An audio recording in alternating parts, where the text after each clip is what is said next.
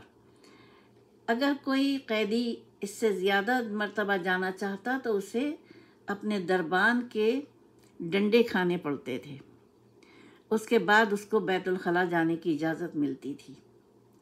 اور کمرے، اسی کوٹری میں 2 برتن تھے، ایک پانی پینے کا اور ایک اگر قیدی کو رفع حاجت کی ضرورت ہو تو اس برتن میں کر سکے۔ یہ وہاں کی دنیا تھی۔ ان میں بڑے بڑے تعلیم یافتہ قیدی بھی تھے، ان میں مسلم بھی تھے اور ہندو بھی تھے، کیونکہ یہ اپنے دیش کی آزادی کے لیے کھڑے ہو گئے تھے۔ بس اس کے بعد میں انشاءاللہ دوسری قسط میں پیش کرتی ہوں۔ وآخر دعوانا الحمد للہ رب العالمین، والصلاة والسلام علی خیر المرسلین وآلہ الطیبین الطاہرین۔ اپنی میزبان کو اجازت دیجیے۔ خدا حافظ، فی امان اللہ۔